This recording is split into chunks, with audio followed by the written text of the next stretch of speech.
when you write down, while you're translating these expressions, you're going to 99% of the time, when you see the word, you write it in the order it comes in the sentence. There is one exception. Okay, so we're gonna go ahead and go through each one until we find that exception. If I have 5, so I see the word 5, so I write the number 5. Fix that there, okay. So 5. I see the word more than, and that means plus. And then I have the letter N, so I have N, and it's done. Okay, this next one, half. So I'm gonna write the fraction, 1/2. The word of means multiply, so I'm gonna put a dot, and then P. A number next to a letter means multiplication, so I'm gonna come back here and I'm just gonna erase the dot because I don't really need it. 1/2 times P, just side by side.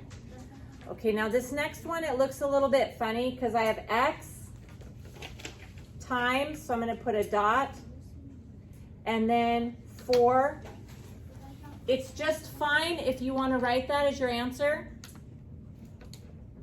But normally, you know, we're not playing bingo like B7.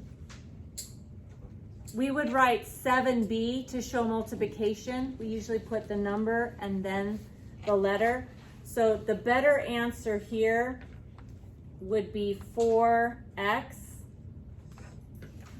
instead. Although, again, both answers would be just fine. I'll go ahead and rewrite that as my better answer in the box. All right, 2 more than N. So I see the number 2, so I write a 2. I see more than, so I have a plus, and then I have N. All right, twice means 2 multiplied by, so 2 multiplied by M. I don't really need the dot because a letter next to a number is multiplication. So 2M would be the better option. C increase, so C plus, increase by 4, C plus 4.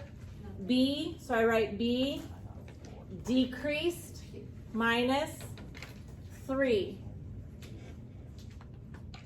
All right, so here comes the tricky one. If you look up here, I have the words less than with some arrows. It's the exception to what the order that you see it in the sentence.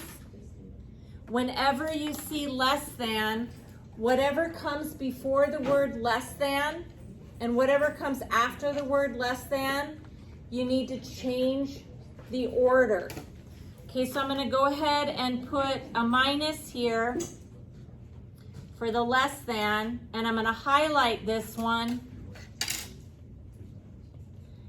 So I have 4 and I have M. So I need to change the order. So the answer to this one is going to be M minus 4. That's something you want to put in your notes because it's the number one missed one when we're talking about these. Okay, and then quotient just means division, and we show division with a fraction. So I'm going to have my fraction here. Whatever comes first goes in the numerator, so I have 5. Whatever comes next, G, goes in the denominator. When you read a book, you read from left to right and work your way down the paper. So this says 5, next line, divided by, next line, G. So quotient means divide, 5 and G.